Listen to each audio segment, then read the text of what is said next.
There we go. Lovely stuff. And we are live, ladies and gentlemen. A warm welcome to our 6-part series with Hitachi Vantara. My name is Dalin Oliver. I'll be your host. I'm a stand-up comedian and I am a distant relative of Benny McCarthy and Desiree Ellis and Wade van die Kerk. They don't know that, but somehow or the other, we'll figure things out. There's a laugh in the background. Very, very keen and excited to be catching up with Hitachi Vantara's country manager and sales director, Dennis Naidoo. Dennis, what's happening, brother? How are you? I'm all good, Dalin. Really good to see you again and catch up with you. Yeah. Looking forward to the series, and I believe that we have some interesting things to talk about. So, yeah. We do. Before we get into the interesting stuff we need to talk about, I know you're a trendsetter, stayed and worked in many countries, including your home country, South Africa. Where in the world are you now, just so that we have an idea? I'm in Johannesburg. The pandemic has clipped my wings, right? So, although we're resetting a little bit, I'm in Johannesburg where I belong, home with the family. And enjoying it. I love that. I know you're a big family man, you're a big community man as well, but you're also a big golfer. And the reason I bring this up is because I want the people to know you've been with Hitachi Vantara for 5 years now. But in terms of golf, how long have you been trying to get that scratch handicap? Jeez, I think I'll die trying. I've been playing now for about a decade. Okay. I really didn't like the game to start with. My dad was a golfer, and my first exposure to golf was being the caddy, which nobody really enjoys, right? Yeah. I'd lug his bag around the golf course when he retired, and I really didn't like it. But then later on, when I started to play, I really enjoyed it. It was not a great golfer, but it's great to be outdoors. That's the best part. Yeah. Favorite golfing memory, on or off the course? Meeting Tiger Woods, man. What? Tell us more, please. Yeah, it's about a month ago. Yeah, I've just landed in a right place, right time. Got an invite to play in an invitational. Tiger Woods hosted it. I've got to meet Scotty Scheffler, Webb Simpson. I got to meet Sam Burns. Played a very limited field, 18 4 balls, and we came out 8th. Yeah, so that's my brag. I love that. As South Africans, we claim being famous by virtue of our friends meeting people. So because you met Scheffler and Woods, by virtue, I needed to sign my T-shirt or my golf club when I see you again. So Dennis, let's get straight into it. I know you're very passionate about what you do. You've been with the Hitachi Vantara family for 5 years now. Please give us insight into the journey and where it all started and where you're at these days. Yeah, thanks, Dalin. It can be a really long story because I can get into a lot of detail about all the things that make me happy, all the things that keep me playing. But I'll give you the précis version. I joined 5 years ago. I've been in IT for 2 decades, and the first decade of my career was in retail. And in 2 decades, I've worked for OEMs, multinationals, local systems integrators, and I was really not looking to move or change careers. And Hitachi came along, some people I knew, and said, don't you want to come join this adventure? And I said, yeah, let's look at it. And I looked at it, and the most appealing thing for me, Dalin, was the culture and the ethos of this business. 110-year-old plus, tried and tested culture of humanness, if I want to call it that just resonated well with me. And, after a long time in IT and being fixated on what I call value exchange. You find a customer, you understand a problem, and you figure out some technology that can help them, and then you make a bit of money on it. That's a value exchange. But I guess maybe it's old age or a little bit of maturity when you start to look at something's more important, like purpose. Because giving value to an organization is only as valuable as what value they get out of it or what value. But there's got to be something bigger than that, right? Yeah. That's where I found a really synchronous ethos with Hitachi that resonated very well with me about, can we do something that leaves a legacy, that makes a change, that impacts society, and that helps people, helps the planet, helps, and that was the most attractive thing. So 5 years with Hitachi, multiple roles, South Africa, Dubai, back in South Africa. Part of the family now. You're part of the family, and you mentioned 110 years. That's a big deal because you survived 2 pandemics.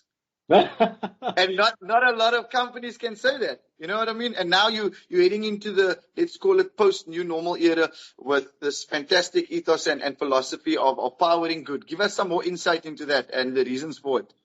Yeah, look, powering good, forgive the pun, is very powerful, right? And that is the pillar of what Hitachi stands for. It is about making a difference and making something good. And not many companies would stand 110 years. In Hitachi, I think the longevity has always been about two things. Primarily, the one thing that has never changed is the mission of this company is to contribute to society, the development of superior original technology and products, whether that's in trains or utilities or IT, it doesn't matter. That's the mission of what we want to do. And the second thing is Hitachi's always had a radar for what's coming next. What is going to plague us for the next 10, 15, 20, 30 years? And this is where it starts to get interesting because it's hard to stay relevant if you're only looking near horizon, right? Things change so fast. Yeah. You got to have your finger on the pulse all the time in this ever-changing world that we live in. We've seen it, globalization, more ways in which we're connected now more than ever. But bigger picture for me, and I say this with so much sincerity, so many of us have heard the word and the brand and the name Hitachi. We've heard Hitachi Vantara. But if you go to a lot of laymen, including me, on the street and you say, give me some products, a lot of people will and ah, and they're not sure. So give us the fact sheet. The need to know of this is exactly what Hitachi Vantara does, and this is what we're all about. Well, the list is far too big to be definitive. So, look, there's a couple of pillars. So, we're very strong in the transport sector. Our biggest business is rail. Little known fact, we own and manage and run the Virgin Rail system in the UK, the underground tubes. It's done as a service to government, Abu Dhabi, across Europe. So that's a very big, we've got one of the top 10 fastest bullet trains in the world. So very big in transport systems, management thereof, scheduling, ticketing, security, NOC services, SOC services, all of these acronyms. We're very big in power. So, over the years, we've built power stations, from normal coal power stations to all the way up to nuclear power stations, and all of the things that go with it, transformers and stepped up transformers, all of that stuff. So we're very big in power, generation, distribution, automation, and even the transmission of the power. We're very big in agriculture and healthcare. So, we have different business units that look after those sectors. And then horizontally across all of that is where Hitachi Vantara kind of sits. It's the digital business. It's taking all of the IP from the field, whether it's in mining and old control systems, and bringing it into a modern world where a customer or society eventually can benefit from the analysis of what is going on in these places. What can we predict? What can we do better? Yeah. You mentioned these layers of industry that you're involved with, and my initial question is, when are we going to the moon? When are we going to Mars? Can I get a ride with you guys? Take me to space. Is that possible? Look, Dalin, I still think Elon Musk's a little bit eccentric, right? Yeah. If you ask me in the highest, in a list, what is the highest priorities? I would say, can we make sure everyone on Earth has got drinking water? Can we make sure everyone's got power and there's no load shedding? Can we make sure everyone's got food? Because, look, we have food. 100 years ago, a big problem was nobody had food. There was famine, kwashiorkor, and you look at Africa, we had, places like Ethiopia and Somalia. Now there's no shortage of food. It's just access to food. That's the problem. So those are the things I would prioritize. And going to the moon would be, it's not even on the bucket list for me. Fair point. Fair game. I hear you. And why would you want to have a bucket on the moon? It's just going to float away. It's no gravity. Not going to work. Not going to work. So the megatrends, this is the word being thrown around. We know now more than ever data, crucial. This is the buzzword. But megatrends, give me some more details, some more insight. Make me understand this, like I said, as the person on the street. So when I chat to my friends, I go, this is why it's important. Yeah. So, you dropped the word megatrends. And this is going back to how Hitachi has remained relevant and how Hitachi continues to strive to be relevant to society. You can't only plan for the next decade, because if you haven't done something now, you're not going to get it done in the next decade, right? Things change so fast. So the only way to help society is figure out what's happening in 40, 50, 100 years. Where will society be? Because those are the things you change now. Those are the things you fix now. And that becomes the solution to future problems, right? Now, you can't predict the future. That's clear. What you can do, though, is figure out what is happening, how has it got to where it is, and what is it likely to result in. And that's what we call these mega trends. So Hitachi, together with various international organizations, right? I mean, this is not a Hitachi specific thing, but the UN, the World Health Organization, World Economic Forum, they all study mega trends, what is happening with society. And a mega trend, by definition and academically speaking, is a pattern of movement that has major movement on business and society, such as globalization, demographics, urbanization, technology changes, climate change. They have lasting impact to something that happens now or gradually over the next decade. It will have lasting impact on society and the way we engage. It takes place over a long period of time. It creates new opportunities in the short term, but those are tactical things that can be done. And the biggest challenge is technology and digital changing the framework of how you address those problems. 100 years ago, to address electricity problems was find more coal. Yes. In the future, that can't be the solution, right? It's how do you harness and store energy in either lithium or whatever the future holds. Most people are aware of these trends. If you talk about global warming or climate change or urbanization, people hear this. They know these things. There are articles, there's magazines, there's podcasts about these things. Many people are aware of it, but they don't know how to plan for it, because most of us are so fixated on, can I make sure my child has a good future? That's all. We don't think about society. And that's the important part. These mega trends will have an impact on society for all time. So we speak about society, and we speak about the crucial role of technology. We know great strides are being made in South Africa, in our home country, in Africa, and globally. In terms of those three tiers, how does it play out? Megatrends, South Africa, Africa, the rest of the world. You can speak about different continents as well, if you like. Wow. So, look, let's go back into history then, right? So if you look at, the Industrial Revolution as a mega trend, the harnessing of machinery to do work, make things easier, cost-effective, and faster. That's how we solved the food problem. That's how we solved many problems in the world, right? But the countries that harnessed that, they were the ones that became the global economic powers, and they control the planet based on the ability to be ahead of the curve, right? So you take the Americas, for example, a very innovative society, lots of money spent on research and development, figuring out what to do. First man on the moon, space travel, all of that. But will that be relevant going forward? No, you got to look at what's the next one, right? So in a global space, everything that happens in these mega trends will affect the whole world, not just Africa. What is important, though, is will Africa be able to realize what's going to change and be able to allow for that, be able to mitigate risks, to be able to harness certain opportunities. We have so many problems on our continent that we're so fixated on fixing today's problems. I fear we'll still be lost to the race, right?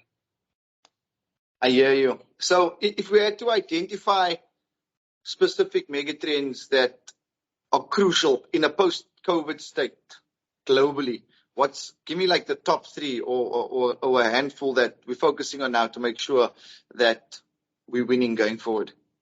Yeah. So look, this could be a lengthy one, so I'll talk about it one by one, right? And then look, there's a lot of mega trends. The top five, as identified by all of these people I spoke about earlier, are technology and technological breakthroughs. More advancements have been made in the last decade than in the history of mankind.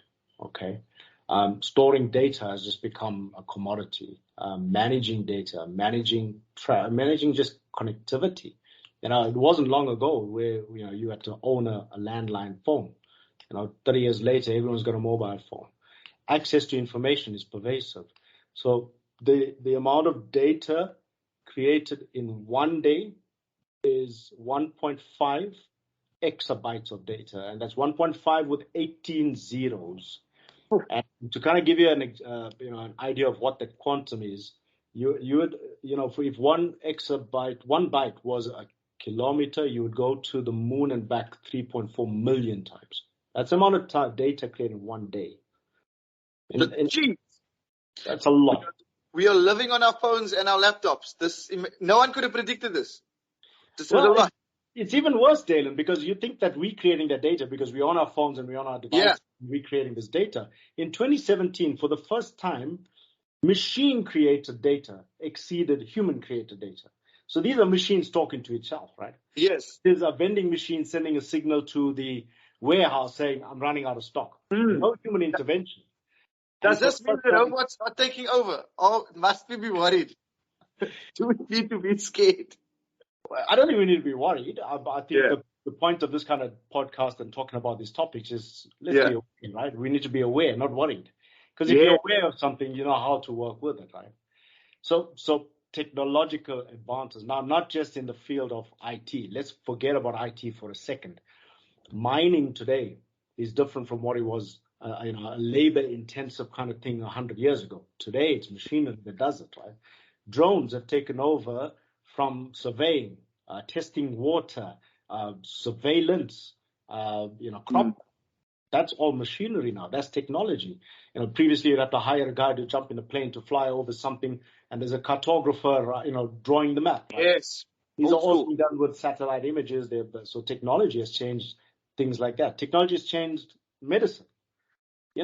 Today a surgeon would be very hard pressed to recommend open heart surgery as his first course of action. You've got to be really critically ill for open heart surgery.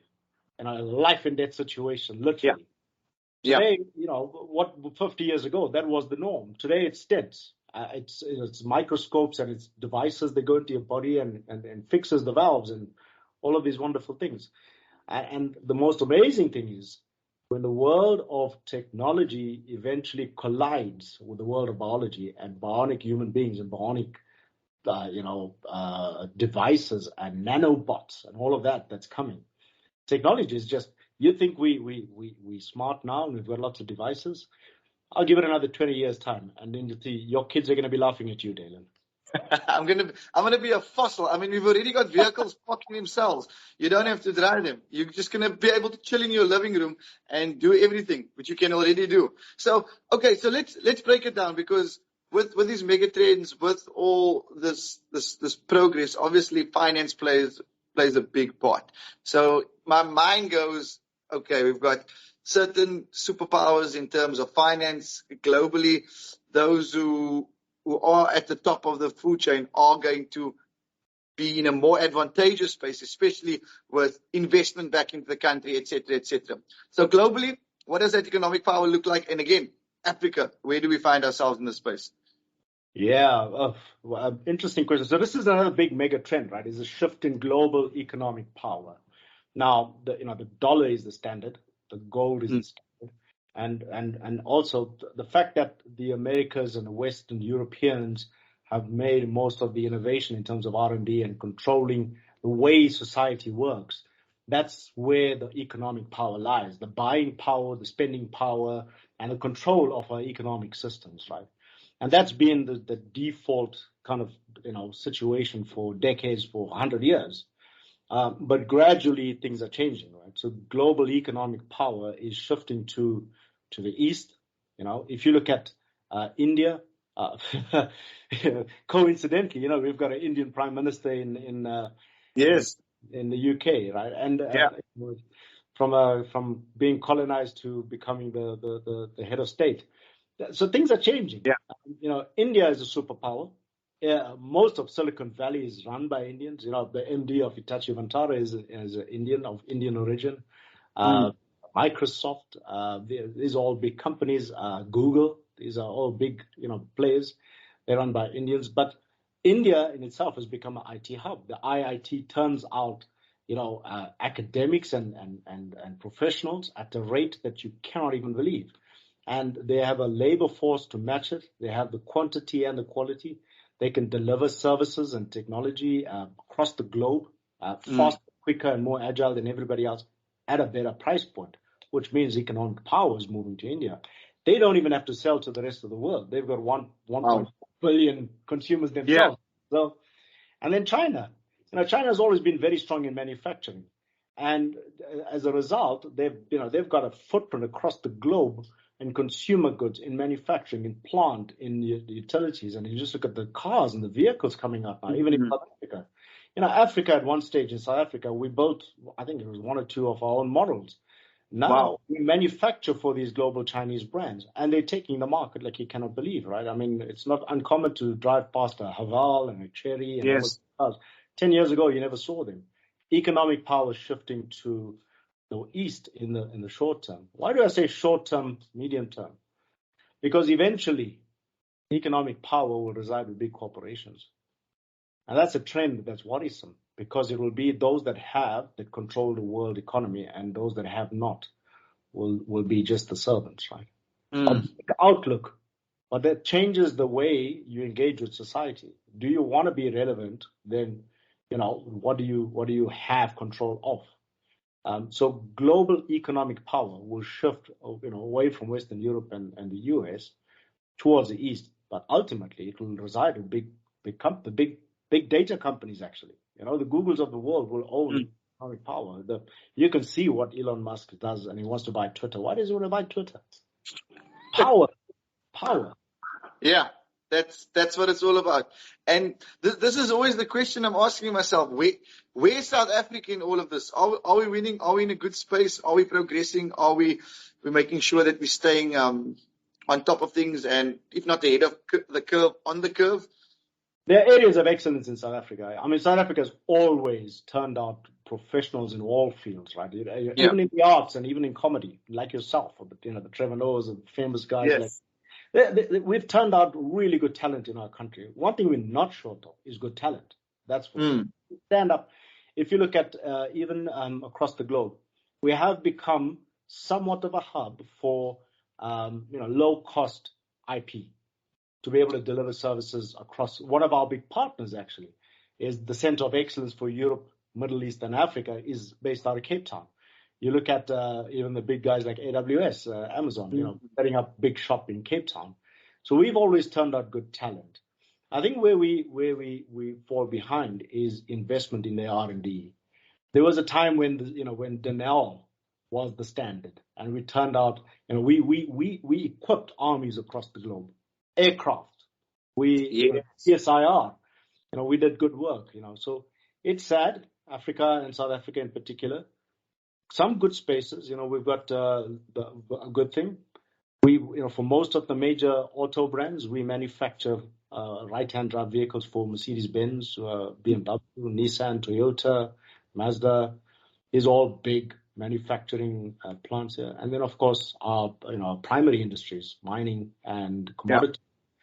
They seem to ride the wave whenever there's an economic downturn. Recently, we would have been really, really economically starved if it wasn't for commodity prices, right? So economic power, though, the challenge is, whilst you might have some of it or a lot of it, it's scale. Can you scale to a global level, right? I hear you. Look, I'm going to give you the real response, and that is, if the Springboks keep winning, we'll be happy as a nation. Yeah. So, see ya. You and the team carry a lot of our stress and our burdens on your shoulders.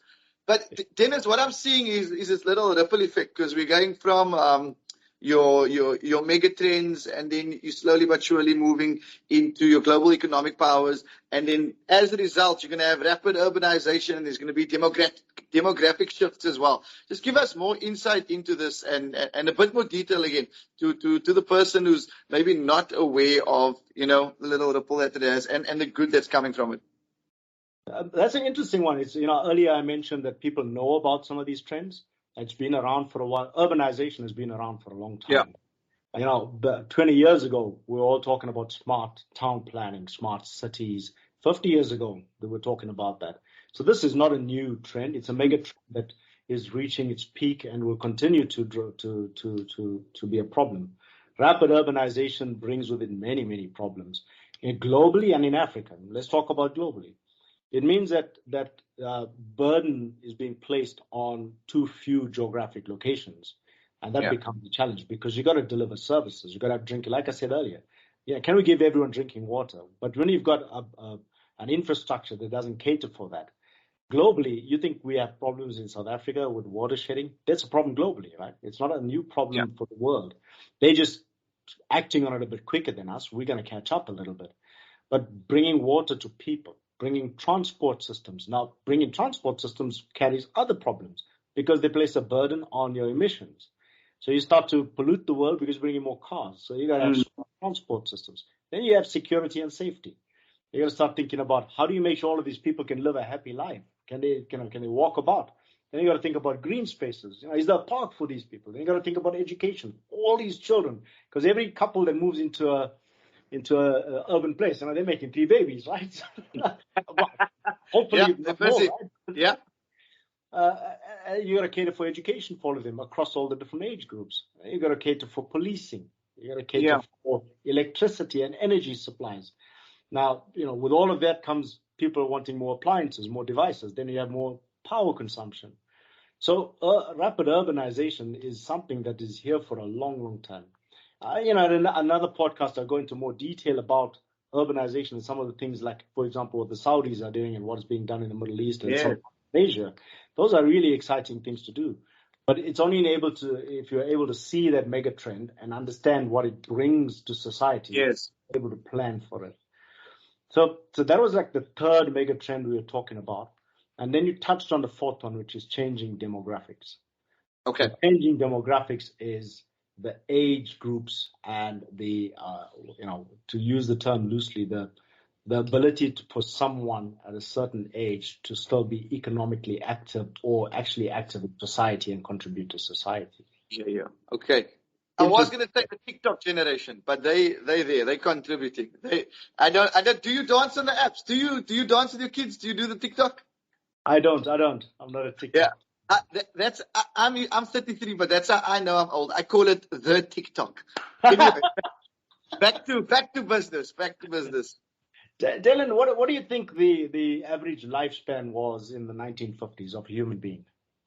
In the 1950s, geez, interesting time. People were going to war. There were numerous challenges involved. Dietary requirements weren't a thing. Maybe let's go with just over 40, close to 50. Yeah, you're spot on, right? So in the 50s, the average lifespan of a human being was 47.2. Wow, it's young. It's very young, but remember back then, the healthcare was poor. We've, subsequent to that, found cures for many, many things. We're able to help people live longer, all of those things. So today, what do you think the average lifespan of a human being is? Geez. I mean, I've seen some articles locally and internationally of people living over 100, which is fantastic. A lot of people are saying retirement in South Africa is 65, but you're going to live longer. Let's go with 67. Now 67. A little bit north of that, so somewhere between 75 and 80. That's where the average lifespan is. Look, the numbers in the 50s were also skewed because billions and billions of people in Africa and Asia and South America didn't have access to health care. We had kwashiorkor, we had AIDS, we had all of these things coming through. So that's why the lifespan was really low in the 50s. Going back to the 50s still, though, the Japanese, the lifespan was very high. They had proper healthcare. There was the lifestyle contributed. Today, we're all aware of nutrition. We're all aware of exercise.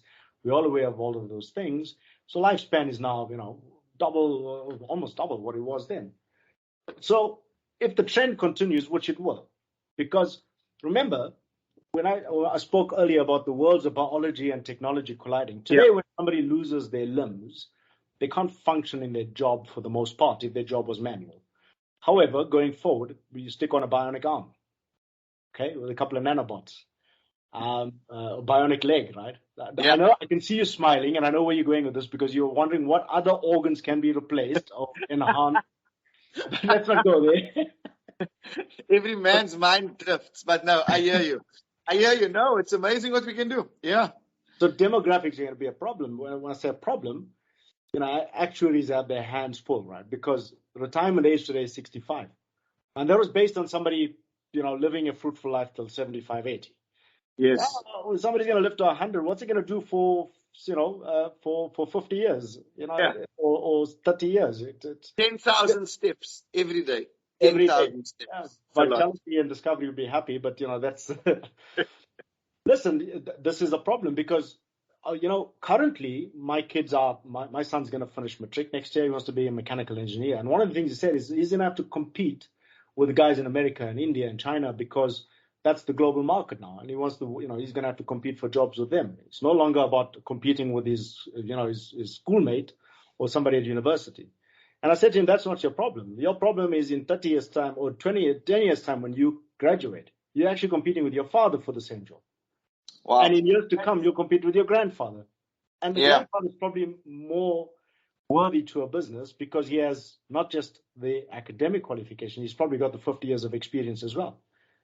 Okay? Yes. And we see that happening more and more, where youngsters are leaving university and they're coming to a workplace. And what happens from there? There's an individual who's 50 plus in the same job spec, and they're going, but I should be here because I'm more youthful, which is it unfair? We don't know. We don't know. So, I turned 50 this year. So in the 50s, I would have been 3 years past my shelf life. However, today I'm sitting and I'm saying I've got another 20 years of gas in me to work. And if all goes well, I've got another 20 years to enjoy my life. I've met you and I've traveled with you and I've seen you on the golf course. You've got a good 50 plus years. Don't worry. Your youthfulness is there. So in essence, key touch points to leave with. And when I say touch points, I mean those water cooler moments when you're at the office, for those who are back at the office, those moments around the braai, around the barbecue for our international listeners, where they're speaking to people and they listen to the podcast and Hitachi Vantara comes up and we go powering good. What's the key points to leave with, to take notes that people need to know? Sure. Look, let's put it under two banners. Yeah. As a corporate citizen, in whichever company you work in, try and figure out how is this aligned to some of these things we've got to change in the world. And how do you make a difference in society through the place that you are in? Many years ago, I worked with a friend. We were in the same company together. Promotions was limited, and eventually decided to leave. And I said to him, why? He says, well, I don't like the culture of this company, and there's a glass ceiling and all that, and we've got to change this. And I said to him, but there's only one way to change it: is you change where you are. Moving away doesn't solve the problem, right? So I'm saying if you want a water cooler moment, my advice to all my colleagues, whether it's a customer or peers in the industry, think about, how do you make society better? How do you bring that into your daily workplace with your colleagues, influence the people around you, and be that, it's a cliche, but be the change, right? Be that beacon of light. And then at a personal level, especially for, I have a lot of nephews and nieces finished, university. They're all looking for jobs and they're all trying to climb this ladder. And I said to them and I said to them, it's not about that value you take to a company anymore. What's purpose? What is your individual purpose? What do you want people to remember you for? And even if they forget you, what have you left behind? What have you taught what have you taught your peers? What have you taught your colleagues or even your customers? So that's the kind of two banners I put it under. At a personal level, find purpose. At a business level, make a difference. Figure out something that's going to change the world. We'll talk about the biggest problem as the fifth megatrend in time to come as well, which is the issue of resource scarcity and climate change, and that's something in every business. Let's take one simple thing. It doesn't matter what industry you're in, Dalin. Doesn't matter. You can switch the lights off when you're not using it, right? Yes. Easy. That's an easy thing, right? So we want to change the world, but you just switch the lights off today, Just stop the tap from dripping today. Just drive less today, That's what it takes. Small changes, right? I love that. And I love the notes you make about just start here. What's the purpose? From me, it's wearing shirts with feathers on that show that I'm on holiday all the time, because I want the person who I'm chatting to feel comfortable and wonder what on earth is happening over here. So I hope that my purpose was fulfilled over here, Dennis. Indeed it was, Dylan. Indeed. And in the absence of that colorful shirt, your smile does it. Don't worry about it. One. Dennis Naidoo, the country manager and sales director of Hitachi Vantara. Thank you so much for your time. Thank you for chatting to us and for giving insight to the layman, the person who might not be in the industry and who was aware of all of these things, but you kind of summed it up and made sure that we become more aware of the world that we're living in and going forward how to make it a better space for everyone. Cliche, but true and important. Fantastic. Darren, good to chat to you as always. And yeah, look forward to the next one, buddy. Take care. Cheers, brother.